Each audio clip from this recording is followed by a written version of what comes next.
को ओपीएस पे स्वागत है। यहाँ पर जो है मॉडर्न हिस्ट्री की क्लासेस चल रही लगातार और ये पंजाब एवं मैसूर राज्य के ऊपर जो है दूसरा वीडियो है। इससे पहले थ्योरी वाली सारी चीज़ें बता दी गई, मतलब आपको पूरी तरीके से समझा दिया गया चीज़ों को। अभी हम क्वेश्चन आंसर जो कि प्रीवियस ईयर में आए उसके ऊपर जो है यहाँ पर बात करेंगे। तो मन लगा कि आप लोग पढ़ाई करते रहिए, घटना चक्र कंप्लीट कर लीजिए, ठीक, कल्याण हो जाएगा आप लोगों का, समझ ही सकते हैं। 2 से 3 बार रिवाइज करना है, ठीक। मेडिवल हिस्ट्री कंप्लीट ही हो गई, जा करके वीडियो देखिए। और उसके ऊपर जो क्वेश्चन आंसर के लिए जो सिर्फ लोग मांग रहे हैं कि हमें क्वेश्चन आंसर ही चाहिए, तो क्वेश्चन आंसर के लिए स्पेशल वीडियो बना दिया जाएगा। उसमें सिर्फ मेडिवल हिस्ट्री के क्वेश्चन आंसर होंगे, 2-3 पार्ट में होगा बस। और विद जो है आपके स्टैटिक जीके होगा, मतलब जो भी उसमें स्टैटिक जीके होगा वो भी बढ़िया समझाया जाएगा। तो समझिए बात को, चैनल को सब्सक्राइब करिए। चलिए फिलहाल जो है शुरू करते हैं क्वेश्चन आंसर। और रणजीत सिंह के राज्य में सम्मिलित था, तो क्या सम्मिलित था? आपका श्रीनगर इनके राज्य में सम्मिलित था। तो कैसे सम्मिलित था, चलिए बात कर लेते हैं। देखिए घटना चक्र में जो होता है, जैसे कुछ चीज़ें थ्योरी में छूट जाती हैं तो क्वेश्चन आंसर में वो चीज़ें कवर हो जाती हैं, तो इसीलिए घटना चक्र इम्पोर्टेंट है। हम देखिए रणजीत सिंह का जन्म तो आपको पता है 13 नवंबर 1780 को चुकरचकिया मिसल के मुखिया महासिंह के घर हुआ था। महाराजा रणजीत सिंह जो थे वो अंग्रेज़ों के बीच की अमृतसर की संधि कब हुई, किसके बीच हुई? तो 25 अप्रैल 1809 को हुई। किसके बीच होती है? रणजीत सिंह और आपके अंग्रेज़ों के बीच। संधि का तात्कालिक प्रभाव यह हुआ कि रणजीत सिंह का सतलज पार के सिख राजाओं के ऊपर प्रभुत्व जमाने का स्वप्न टूट गया। संधि जब हुई तो यही हुआ कि जो सतलज पार के सिख राजा थे उनके ऊपर वो प्रभुत्व जो जमाना चाहते थे वो प्रभुत्व नहीं जमा पाए। परंतु दूसरी ओर जैसा कर्निंघम ने कहा कि रणजीत सिंह को पश्चिम दिशा में प्रसार करने की खुली छूट भी मिल गई, और उसने फिर क्या किया? पश्चिम दिशा में, पश्चिम समझते हैं क्या है? पश्चिम पूरब, पश्चिम उत्तर, दक्षिण, तो ये आपका पश्चिम दिशा। तो पश्चिम दिशा की तरफ आपका मुल्तान पड़ता है, ठीक, कश्मीर पड़ता है, आपका कश्मीर इधर ही तो पड़ता है। तो कश्मीर पेशावर को जीत लिया। 1818 में मुल्तान जीता, 19 में कश्मीर और 1834 में पेशावर को जीत लिया। तो इस प्रकार प्रश्नगत विकल्पों में श्रीनगर रणजीत सिंह के राज्य में सम्मिलित था। तो मुल्तान और कश्मीर और आपका पेशावर। रणजीत सिंह किस मिसल से संबंधित थे? तो समझ ही सकते हैं, सुकरचकिया मिसल थी इनकी, महासिंह इनके पिताजी थे, बस।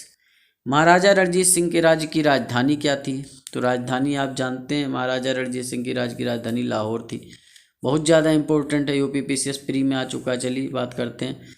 1798 ईस्वी में अफगानिस्तान के शासक जमान शाह ने पंजाब पर आक्रमण किया, और जब जमान शाह ने जो है आक्रमण किया तो वापस जाते समय उनकी तोप क्या होती हैं?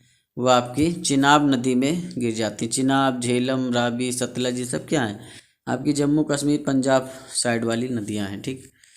तो उसमें जब गिर जाती हैं तो रणजीत सिंह क्या करते हैं? उन्हें निकलवाते हैं, उन्हें जो है बढ़िया साफ़ करवा के अच्छे से चमका उमका के जो है भिजवा देते हैं आपके जमान शाह के पास। जमान शाह देखता है एकदम खुश हो जाता है, वाह भाई इन्होंने इतनी जो है सेवा की हमारी, मतलब गिर गई थी तोप पे तो बताओ भिजवाई, बहुत बड़ा काम किया है, खुश हो जाता है वो। और उसी सेवा के बदले में जमान शाह उन्हें लाहौर पर अधिकार करने की अनुमति देते तक, जाओ भैया अधिकार कर लो आराम से, कोई दिक्कत नहीं।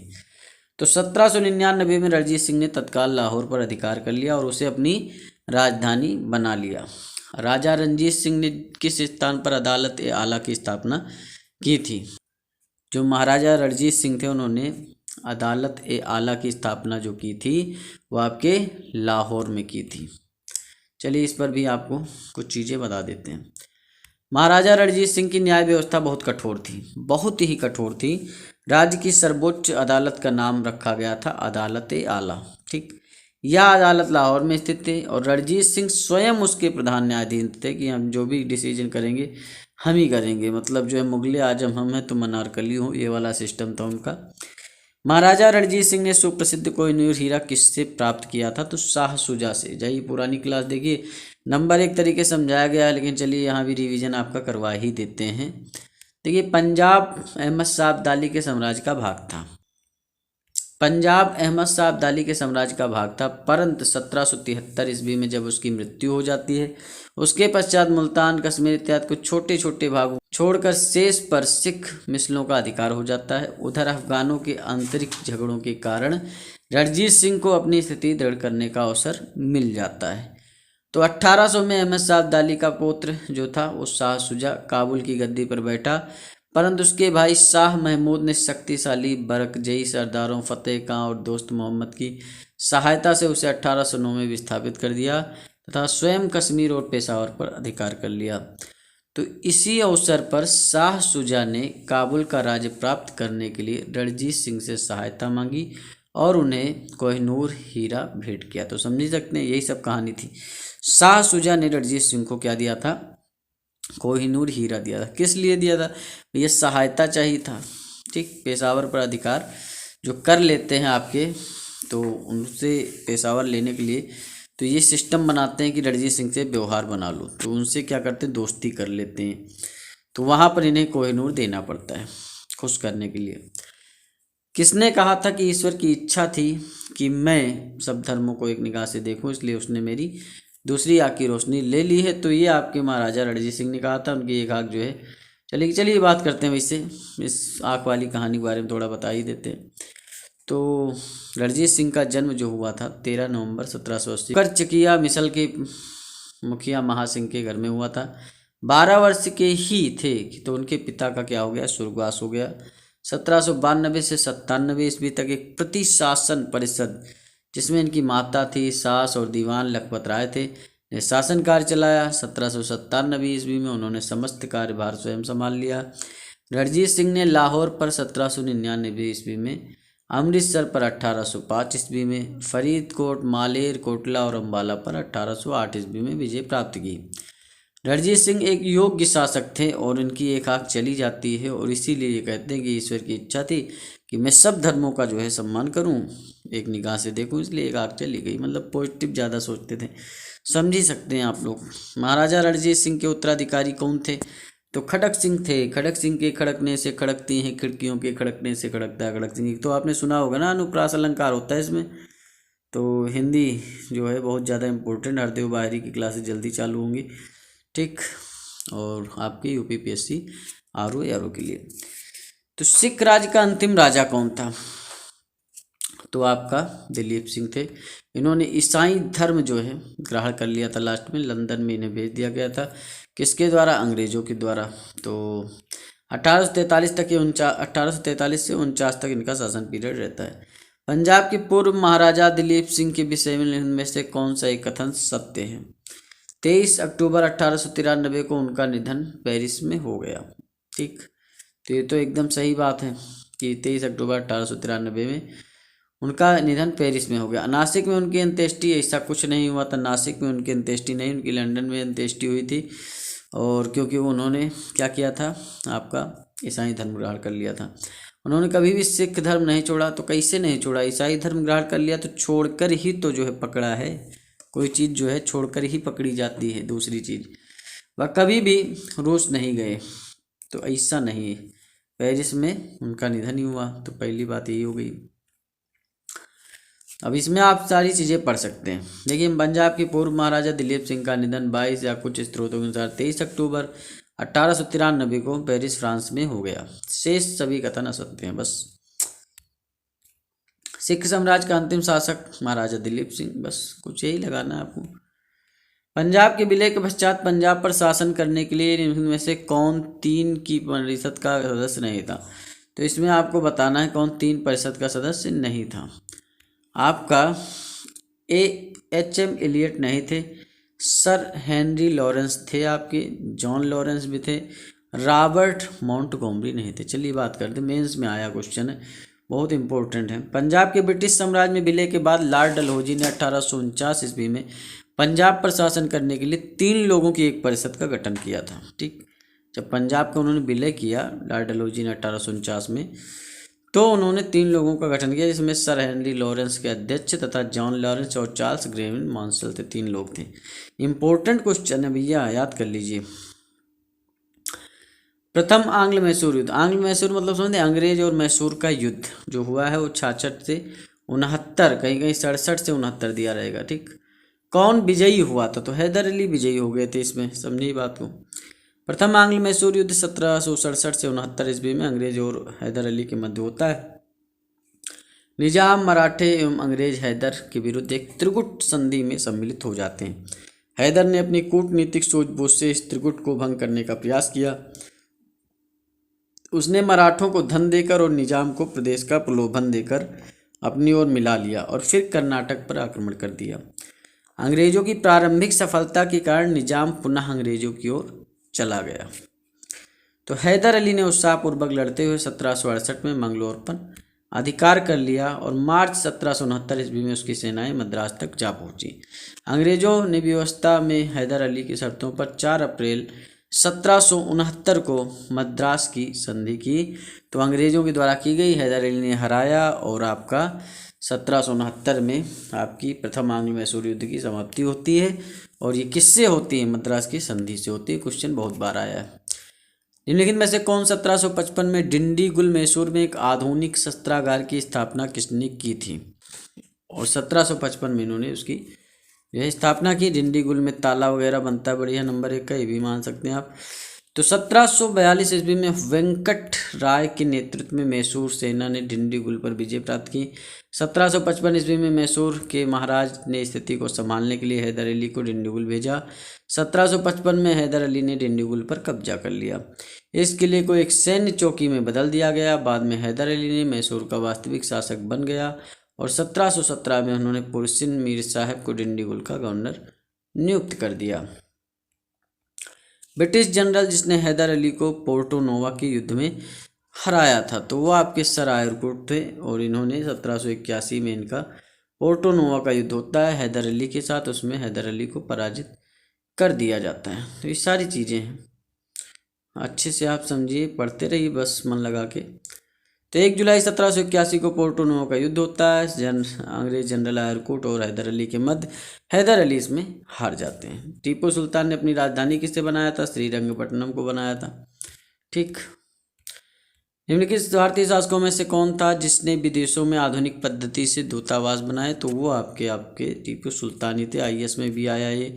जैकोबिन क्लब की स्थापना भी टीपू सुल्तान ने की थी। टीपू सुल्तान ने जो है फ्रांस से बंधुत्व वगैरह ये सब सिस्टम बनवाया था। टीपू सुल्तान ने ब्रिटिश सेना को 1780 में हराया था। ठीक। तो कहाँ हराया था? पोल्लीलूर में। टीपू सुल्तान ने पोल्लीलूर में जो है ब्रिटिश सेना को हराया था 1780 में, पोल्लीलूर। हैदर अली एवं टीपू सुल्तान ने मराठों तथा निजाम के साथ एक समझौता कर लिया तथा फ्रांसीसी सहायता का वचन ले लिया तथा कर्नाटक पर जुलाई 1780 में आक्रमण करके करकाट पर अधिकार कर लिया। तत्पश्चात टीपू ने हेक्टर मुंडो की सेना को पोल्लीलूर के स्थान पर हरा दिया था। अंग्रेजों ने श्रीरंगपट्टनम की संधि किसके साथ की थी? तो जाहिर सी बात है टीपू सुल्तान के साथ की थी। और ये तृतीय आंग्ल मैसूर युद्ध होता है, उसी में जो है आपका ये संधि की जाती है श्रीरंगपट्टनम की। तृतीय आंग्ल मैसूर युद्ध 1790 से 92 का अवसान श्रीरंगपट्टनम की संधि मार्च 1792 द्वारा हुआ। इस संधि में अंग्रेजों की ओर से कॉर्नवालिस तथा मैसूर से टीपू सुल्तान शामिल थे। इसके अनुसार टीपू को अपने राज्य का लगभग आधा भाग अंग्रेजों तथा उनके साथियों को देना पड़ा। साथ ही युद्ध के हर जाने के रूप में टीपू को 3 करोड़ रुपए भी देने पड़े। ये सब चीज़ें थी तृतीय आंग्ल मैसूर युद्ध की। अंग्रेजों को देना श्रीरंगपट्टनम की संधि में शामिल था कि जब तक टीपू 3 करोड़ रुपए नहीं देगा तब तक उसके 2 पुत्र अंग्रेजों के कब्जे में रहेंगे। बोलिए, उसके 2 पुत्र भी कब्जे में कर रखे थे अंग्रेजों ने। कॉर्नवालिस ने इसी संधि के तहत टिप्पणी की कि हमने अपने शत्रु को प्रभावशाली ढंग से पंगु बना दिया है तथा साथियों को भी शक्तिशाली नहीं बनने दिया। टीपू सुल्तान अंग्रेजों के साथ युद्ध में कब मारे जाते हैं? तो चतुर्थ आंग्ल मैसूर युद्ध होता है जिसमें टीपू सुल्तान 1799 में मारे जाते हैं। निम्नलिखित में से कौन सा एक सुमेलित है ये बताना है। तो प्रथम आंग्ल मैसूर युद्ध जो हुआ उसमें हैदर अली पराजित नहीं हुए थे, हैदर अली ने पराजित किया था। द्वितीय आंग्ल मैसूर युद्ध हैदर अली ने अंग्रेजों को पराजित किया। तृतीय आंग्ल मैसूर टीपू सुल्तान युद्ध जीता। तृतीय में नहीं जीते थे, आपके श्रीरंगपट्टनम की संधि हुई थी। और चतुर्थ में टीपू पराजित किया गया और युद्ध के मध्य दिवंगित हो गया। ये आपका सही है और ये आपका गलत हो जाएगा। चौथा आपका जब सही है तो सारे गलत हो जाएंगे, बस इतना आप समझ सकते हैं। तो यहाँ आप पढ़ सकते हैं चीज़ों को। जो प्रथम आंग्ल मैसूर युद्ध हुआ 67 से 69 में हुआ। इस दौरान अंग्रेज गवर्नर वेरिलिस्ट थे। युद्ध 4 अप्रैल 1769 को मद्रास की संधि के द्वारा समाप्त किया जाता है। और द्वितीय आंग्ल मैसूर युद्ध 80 से 84 ईस्वी तक चला। इस दौरान अंग्रेज गवर्नर जनरल वारेन हेस्टिंग थे। यह युद्ध 1784 ईस्वी की मंगलोर संधि के द्वारा समाप्त किया जाता है। तो यही आप समझ सकते हैं। तो सारी चीज़ें समझा दी गई हैं। चलिए आगे बढ़ते हैं। अब जो है यहाँ पर आपको जो है कोर्ट का मिलान करना है कि इलाहाबाद की संधि कब होती है, मद्रास की। तो यहाँ आपको एक चीज़ तो पता होगा कि मद्रास की संधि आपकी 1769 में होती है, इलाहाबाद की संधि 1765 में होती है। तो दो तो आपने लगा दिए। अब सालबाई की संधि, और आप देखिए ए का चौथा और डी का तीसरा, एलिमिनेशन मेथड लगा सकते हैं। ए का चौथा हो जाएगा और डी का आपका तीसरा हो जाएगा। देखिए इलाहाबाद की संधि तो आपको पता ही थी, ठीक। मद्रास की संधि भी पता थी। और उसके बाद में अब बी का आपका दूसरा हो जाएगा। मंगलोर की संधि आपकी 1784 में, सालबाई की संधि 1782 में। सारी चीज़ें हैं यहाँ पर देख सकते हैं। मंगलोर की संधि द्वितीय आंग्ल मैसूर युद्ध में होती है, तो आपकी 1784 में होती है। सालबाई की संधि महादजी सिंधिया की मध्यस्थता में अंग्रेजों और मराठों के मध्य होती है, जो 1782 में होती है। ये बहुत सालबाई की संधि बहुत पूछा जाता है, याद कर लीजिएगा कि 1782 में होती है। किसके मध्य होती है तो देख सकते हैं आप, आपके जो है महादजी सिंधिया के मध्य और अंग्रेजों के मध्य होती है। बेगम समरू ने एक अति प्रसिद्ध चर्च का निर्माण कहाँ करवाया था? सरधना में करवाया था। बस आपको इतना इसमें ध्यान देना है, ज़्यादा नहीं ध्यान देना है। निम्न कथनों में से कौन सा एक सही नहीं है? तो सही नहीं है, यही आपको चाटना है। अली मर्दान खान ने बंगाल में राजस्व कृषि पद्धति प्रारंभ की, यही आपका जो है गलत हो जाएगा। तो आपका यही आंसर हो जाएगा। महाराजा रणजीत सिंह ने लाहौर में तोपों के निर्माण के लिए आधुनिक ढलाई, ये तो सही है। आमेर में सवाई जयसिंह ने यूक्लिड के रेखा गणित के तत्वों का संस्कृत में अनुवाद कराया, ये भी आपका सही है। मैसूर में टीपू सुल्तान ने श्रृंगेरी मंदिर में देवी शारदा की मूर्ति के निर्माण के लिए धन दिया, ये भी सही है। सारे ये आपके सही हैं। तो ये सारी चीज़ें हैं।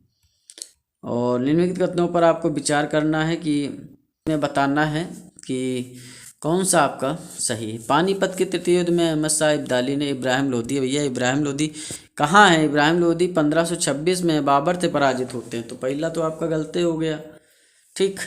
तृतीय आंग्ल मैसूर युद्ध में टीपू सुल्तान की ऐसा नहीं, चतुर्थ में हुई थी। तो ये सारी, अब जब आप डिटेल में पढ़ेंगे ना तो सारे क्वेश्चन हल कर हो जाएंगे आपके। बढ़िया टॉप करेंगे आप आर ओ में, अगर घटना चक्र और लूसेंट कंप्लीट कर लेते हैं। और नहीं तो बस इसी अंटू बंटू चंटू की क्लासेज में पढ़े रहिए। वो अपना क्या है, वो तो अपना सिस्टम बना रहे हैं और बीच बीच 1 घंटे क्लास लेते हैं, 1 घंटे बात करते हैं। तो बस पढ़िए, क्या दिक्कत है? या तो पढ़िए या तो पढ़िए, दो ही चीज़ें हैं। तो पढ़ने के लिए घटना चक्र है और पढ़ने के लिए बहुत सारे लोग हैं, बहुत सारे कोर्स हैं, जाके खरीदिए और उसी में अपना दिन व्यतीत करिए, कोई दिक्कत की बात नहीं। और इससे बढ़िया मटेरियल कुछ नहीं मिलने वाला है आपको। सारी चीज़ें देखिए। प्लासी के युद्ध में सिराजुद्दौला की पराजय के लिए मीर जाफ़र ने अंग्रेज़ों के साथ मिलकर के, यार लतीफ़ थे, मीर जाफ़र, ये सब लोगों ने मिलकर के ही सब कांड किया था। तीसरा आपका सही, बी आपका आंसर हो जाएगा। तो ये सारी चीज़ें हैं। अब आपका यहाँ पर सारी चीज़ें कंफर्म हो गई। गवर्नर जनरल वायसराय के बारे में, मतलब मॉडर्न हिस्ट्री के एक अच्छे लेवल के टॉपिक पे हम लोग पहुँच चुके हैं। और लूसेंट ऑब्जेक्टिव की क्लास जल्दी चालू करेंगे और बढ़िया तरीके से करेंगे, क्यूज भी देंगे उसमें, और आपको स्टैटिक जी के साथ साथ पढ़ाते हुए चलेंगे। सारी इन्फॉर्मेशन दीजिएगा, अच्छे तरीके से पढ़ाया जाएगा, क्योंकि SC RO आ रहा है, उसमें बहुत इंपॉर्टेंट, और आपके RO में भी UPPSC वाले में बहुत इंपॉर्टेंट। चैनल को सब्सक्राइब करिए, लाइक करिए, कमेंट। मिलते हैं नेक्स्ट वीडियो में। धन्यवाद, थैंक यू, शुक्रिया।